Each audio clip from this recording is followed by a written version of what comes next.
Hi, this is Joe again with another review. For the sake of this video, I'm going to be discussing the CW crossover event, Crisis on Multiple Earths. It is, of course, a storyline that evolved from the DC comic book series of the same name. Now, me, I wasn't a great big DC Comics fan. True, I bought some Superman comics and Batman comics when I was a little kid, and of course, the last time I really bought comic books every week was during the Superman series, where Superman had just died, and they had the evolved into the fourth Superman storyline, which I bought every issue of, including a Green Lantern episode, because it was integrated into that series. But when that series ended, when that storyline ended, that's when I pretty much stopped buying comic books. And it was back in like 93, 94. So the Crisis thing, I didn't know anything about it until this crossover happens. Of course, this crossover was almost a season-long storyline on two of the CW long-running shows, Arrow, which is in the middle of the last season of that particular show, and The Flash. And since those two are the two longest-running DC live-action shows, they're the ones who mainly focus on this Crisis issue, or the Crisis storyline, and that eventually evolved all the other DC television shows, including Legends, which is not, I don't know if it's going to be picked up as a mid-season replacement, but I have covered those characters from that show, plus as well as Batwoman, the brand new Batwoman show, and of course Supergirl. I think Supergirl is like the third longest running show of the DC comic book shows that's currently on television right now. And of course, the Crisis thing is, of course, this character called the Monitor knows that there's another character called the Anti-Monitor who is destroying the multiverse. Of course, there's more than one planet Earth, more than one, various universes. If one character goes this way, there's an Earth where characters go the other way. It's a crazy time, space-time, crazy bullshit thing that people try again and again and again. There's only good, it really kind of looks at comic book plot, but it's like confusing as hell to everybody involved. And it's like hundreds of Earths, possibilities all over the place of how various versions of the DC comic superheroes. And to me, really, I thought the old DC comic book heroes were only on one Earth. But it's like Earth 1, But in the DC universe, or at least the DC television shows, only Green Arrow and pretty much Green Arrow and the Flash on one Earth, and meanwhile heroes like Supergirl and Batwoman were on a separate Earth. Or two separate Earths, two different Earths. Really? They can't have them all on one Earth. At least Marvel, the Marvel comic books, at least they're all in one city. Pretty much all their characters are pretty much in New York City. Those characters are not only one New York City, but one Earth in the Marvel universe. In DC, they have two characters on this Earth, another character on Earth 500 or whatever. But regardless, all these various Earths are being destroyed by the Anti-Monitor, and of course, in the Crisis. And the Monitor picked these particular heroes to help fight, this crisis and to stop it. And so far, and they only had 3 of the parts so far. So probably a five-part, cross promotion thing of all the shows. And so far, they haven't been successful yet, with 2 more parts remaining. And of course, and so far, I think it's great. They always do a pretty decent job for this crossovers, but unfortunately, I don't think that I think the crossover thing is getting a little tired. Even though they gained this particular plot from the comic books, for the most part. But the problem is that they're doing too much. I feel they're doing too much honoring the old DC properties.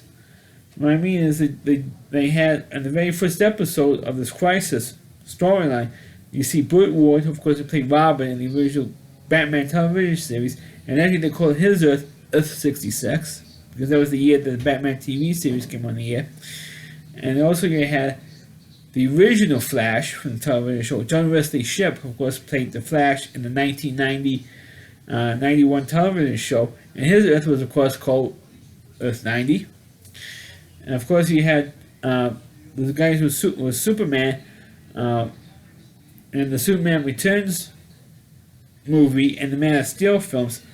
Their Earths are called the year that particular movie came out. Of course, you also had little homages to Earth.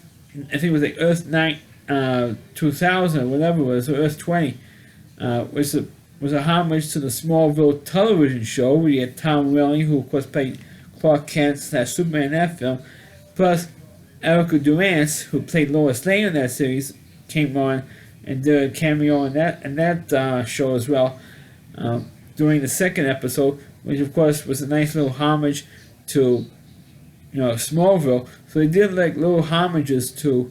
Of course, the one Smallville character they're not going to have is of course Chloe, who was played by. I'm drawing a blank right now of her name because she's in legal trouble for being in a sex cult. Allison Mack, that's the actress's name. She's not going to be on this thing because of her legal troubles, and we know that's the only role unfortunately is known for. She's not going to be on this thing because of her legal problems. But I'm getting off track.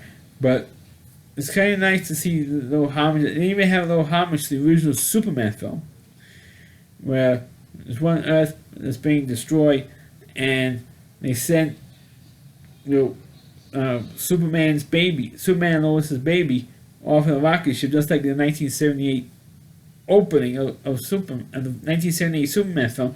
And they even say this on the same dialogue that Marlon Brando speaks in. I mean, let's Kal-El go to Earth, and they even say the same dialogue. So when the writers did, and as you can see all the other DC either shows or movies, you're not going to pick up on these references, but they put as many references in these shows in the first 3 episodes as possible, and if you blink, you miss it. You even had on Earth 89, when that Earth was destroyed, you had Robert Wall, who of course played Alexander Knox, a reporter in the 1989 Batman film. That's why that Earth was called Earth 89, because that was when the very first Tim Burton Batman film came out 30 years ago. You had Robert Wall, he gets killed, and of course Michael Keaton. Of course, you didn't see Michael Keaton as Batman though, but you did have another famous Batman, Kevin Conroy, who of course was the voice of Bruce Wayne and Batman in the animated series, and of course in the Justice League and the Justice League Unlimited shows, plus some of the Batman and Batman Beyond as well, cartoon show. So you had him in there playing Bruce Wayne. You actually physically see what he looks like. So it was kind of interesting because how many times you see a person, no matter if it's a man or a woman, who for almost 30 years did voice acting in a cartoon, and you finally see what they finally look like after almost 30 years. So that was interesting. But the thing that stinks is I want to mention right now is that you only have 3 episodes of a 5-episode series, and you're not going to see the last 2 parts until January 14th, 2020. So it's going to be, this is like what I think the 11th, and recording this one December 11th, 2019. So it's going to be over a month because it's going to be the fall finale garbage. I don't know where the hell they got the term from. It's a Christmas break. Let's call it what it is. Because God forbid they should have all the shows, this particular storyline finished before Christmas. God forbid. I mean, if they and the big criticism for me is they should have finished it already. This Crisis thing, because they overhyping this Crisis storyline. This 5 episode crossover event. Well, the crossover event's always hyping anyway. No matter which crossover event it is, whether it's the DC Universe or a couple of times they had it for Chicago PD and Law and Order Special Victims Unit, they had called crossover events. Even when they had Homicide, the television Homicide Live from the Street and Law and Order, they had a crossover, they had a lot of hype there. But, and they had a lot of hype on those things. But at least it was covered within 1 week as like a 2-part episode, one episode on one show and the other on the other show, or vice versa. But here you have a 5 episode thing, and it could have been finished with it already in 1 week. The reason why is because they had to have Kevin Smith, who is a comic book nut, and he looks like he lost a lot of weight. I don't know if I guess with bypass surgery or what, he lost a ton of weight. And he actually looks pretty good. And he's hosting Crisis Aftermath show. He only hosted so far 2 episodes so far, like a behind the scenes thing. And he interviews the people writing it, a super DC Comics fan, and plus some of the actors who you see on screen, during the Crisis storyline, on the show for like an hour. And it's like, if they didn't do that show, they probably would have had all 5 episodes in already. But no, they have to drag this thing out, and you're not going to see it for over a month. From the day I'm recording this video and I'm going to be uploading it in a minute, and you're not going to see it again from the end of this Crisis storyline to after a month, which is a joke. I'm sorry, it's a joke that they're taking this long.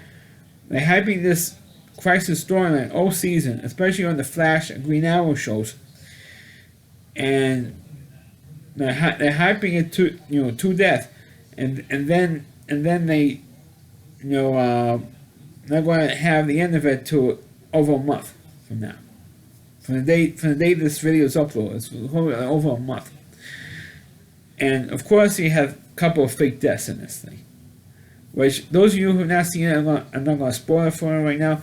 When they finish the Crisis storyline in a month from now, I'm probably going to do a second part of this thing then. So I have to do a whole review of the whole thing. But I'm only going to do it for the first report. Yeah, fake death with Green Arrow and the Flash. And the hands before the Crisis story, they were told by the monitor they're going to die, or the Flash must die, the Flash must die, the Flash must die, and you're going to die in this Crisis. And then meanwhile, it was the Flash from the original television Flash, John Wesley Shipp, John Wesley Shipp, I think his actual name is. He's the one who dies. Spoiler for those of you who haven't seen it yet. And Green Arrow actually does die, but he's brought back to life by the Lazarus Pit. They did that storyline. They did that bit. They took him to another Earth where there was a Lazarus Pit, and they revived him back to life. So you don't know if he's actually going to die at the end of the series. It's probably in May, because like I said earlier, the Green Arrow show, or the show Arrow, is going to be ending in 2020. After 7 seasons, the show is going to end. So, one way or the other, Crisis or no Crisis. I know it's going to end. Either the Crisis storyline is finished, the crossover finishes over, it didn't really say for sure yet. But if it's not now, if it's a Crisis, it's probably going to end when the season ends back in May. Officially. But as of right now, I think the storyline is not too bad yet. I think some of the other crossovers were better than this one. At least I think so. Like I said, I haven't read the Crisis storyline in the comics, so I really can't compare the two. But so far, it's not so bad as I thought it was. Yeah, it still feels overhyped a lot. But like I said, when they have the second part, or the full last 2 parts airing, probably do a second part on that. So that's my review so far of the Crisis storyline, Crisis on Multiple Earths storyline on CW. Please click on the video, please rate it. Please subscribe to my channel. Please forward this video to your Facebook pages. You can check out all my reviews and on my YouTube channel at RowdyC.com. It's all WDY. And that's C.com. It's a whole page of Rowdy Reviewer. Chris Lee Moore. And please check out all of his videos on his website. Thanks for watching. Catch you next time.